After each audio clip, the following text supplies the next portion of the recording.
everyone, I'm Coach Joe, and I have a question for you today. How many of your goals have you actually achieved?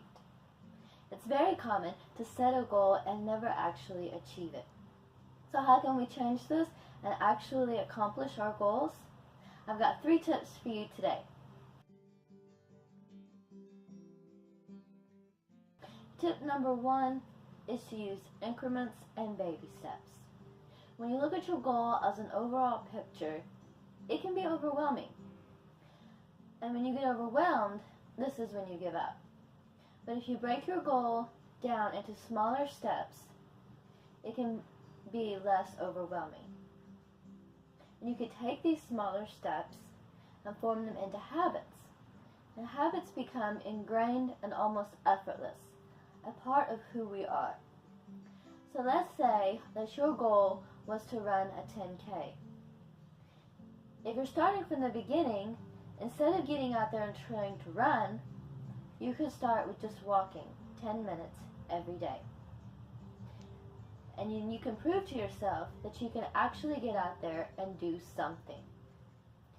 Then, once this becomes a habit, becomes ingrained and almost effortless, then you can add on to it and walk for 15 minutes every day, 20 minutes every day, until you've reached your goal.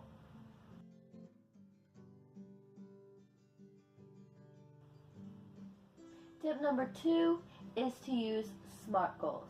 SMART is an acronym that stands for specific, measurable, attainable, relevant, and time-bound. Your goals have to be specific because you have to have a target to shoot for. You have to know what you're doing.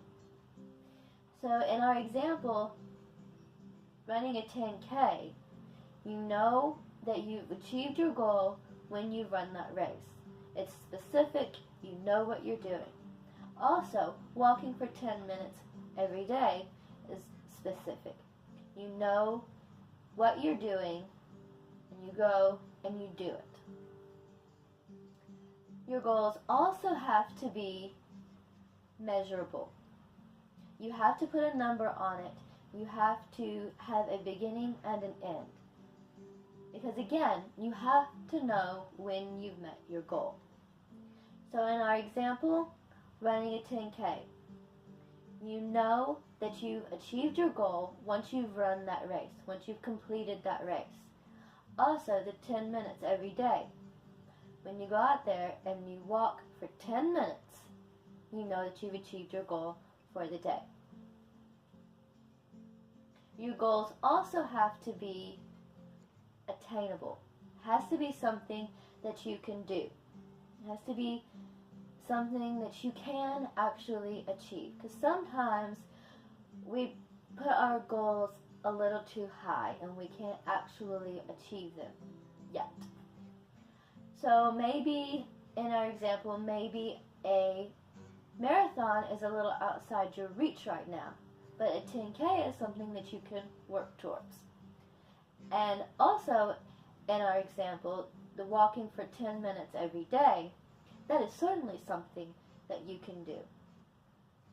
Your goals also have to be relevant. It has to mean something to you. Because if it's some arbitrary goal that you just think that you should do, then you're not very likely to actually do it. So in our example of running a 10K, maybe running is something that you enjoy. Or maybe just being outside is something that you enjoy, and running is a way that you can be outside or something that you can do outside. Maybe it's a hallmark of a certain level of fitness that you have always wanted to achieve. Your goals also have to be time-bound. You have to put a due date on it. So on our example of running the 10K, race day is your due date. Race day is when you have to be ready by. You have to complete your training and go and run the race. It's like having a due date on a project at school or work. It keeps you on your toes, it keeps you organized, and it keeps you accountable.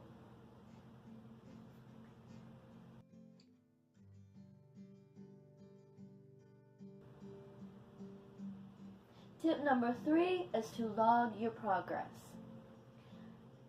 To write it down once you've done it. On a calendar, in a journal, type it in your phone, or on a computer, something. Just put it down. Because what you can do with this is create a streak that you don't want to break. In our example, if you go out and you walk your 10 minutes every day, and you put it on your calendar for a whole week, come Saturday, you are much more likely to actually get out there and walk again.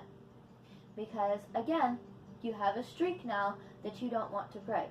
You don't want to see that hole in your calendar that would be there if you missed Saturday. You want to see a complete week of achieving your goal. Now, I hope this video helped you. I hope you liked it. If you did, please give it a thumbs up. And if you would like to see more videos in the future, please subscribe. Thank you so much for watching.